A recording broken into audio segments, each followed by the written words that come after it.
ભાજપ નેતા મિથુન ચક્રવર્તીએ શાસક પક્ષ પર પત્રકારોને હેરાન કરવાનો ગંભીર આક્ષેપ કર્યો.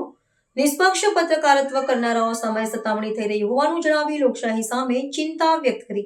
ભારતીય જનતા પાર્ટીના વરિષ્ઠ નેતા અને સુપ્રસિદ્ધ અભિનેતા મિથુન ચક્રવર્તીએ વર્તમાન રાજકીય સ્થિતિ અને પત્રકારત્વના સ્તર અંગે એક અત્યંત ગંભીર અને વિવાદાસ્પદ નિવેદન આપ્યું છે. પશ્ચિમ બંગાળના રાજકારણમાં સક્રિય ભૂમિકા ભજવી રહેલા ભાજપના દિગ્ગજ નેતાએ શાસક પક્ષ પર આકરા પ્રહારો કરતા મીડિયાની સ્વતંત્રતા પર સવાલો ઉઠાવ્યા છે. તેમણે પત્રકારોની સુરક્ષા અને તેમની કામગીરીમાં પડતા અવરોધો અંગે પોતાની ચિંતા વ્યક્ત કરી છે.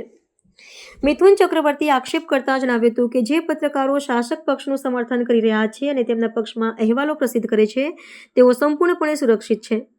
જોકે જે પત્રકારો નિષ્પક્ષ રહીને કામ કરે છે અથવા શાસક પક્ષની વિચારધારા સાથે સંમત નથી તેમને સતત હેરાનગતિ અને સતામણીનો સામનો કરવો પડી રહ્યો છે. તેમના નિવેદનથી રાજકીય ગલિયારોમાં ભારે ગરમાવો આવી ગયો છે અને લોકશાહીના ચોથા સ્તંભ સમાન ગણાતા પત્રકારત્વની સુરક્ષા અંગે નવેસરથી ચર્ચાઓ શરૂ થઈ છે.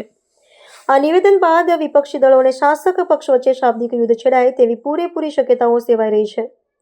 રાજકીય વિશ્લેષકોના મતે મિથુન ચક્રવર્તીનું આ નિવેદન આગામી ચૂંટણીઓ પૂર્વે શાસક પક્ષને ઘેરવાની રણનીતિનો એક ભાગ હોઈ શકે છે. બીજી તરફ પત્રકાર સંગઠનોએ પણ આ મામલે પ્રતિક્રિયા આપતા પત્રકારોની સુરક્ષા અને અભિવ્યક્તિની સ્વતંત્રતા જળવાઈ રહે તે અંગે ભાર મૂક્યો છે. આ વિવાદ આગામી દિવસોમાં રાજ્યના રાજકારણમાં કેવો વળાંક લે છે તે જોવાનું રસપ્રદ રહેશે. দেখুন এই সরকারের থেকে আপনারা কিছু এক্সট্রা কিছু অপেক্ষা করবেন না, এটা নিয়ে কোনো কথা বলার নেই। এখানে যেই মরবে এমন অভ্যাস আছে সেটাকেই এখন বিজেপির ঘাড়ে চালিয়ে দেবে। ওখানে গাড়ি ভাঙছে, কি ভাঙছে, বাইক জ্বালিয়ে দিচ্ছে, ও নিজের ঘরে নিজে আগুন লাগাচ্ছেন, লাগাক, আমরা কি করব?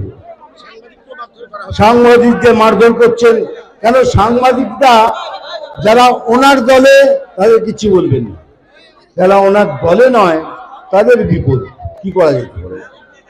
তবে বিজেপি এসব হবে না, গ্যারান্টি।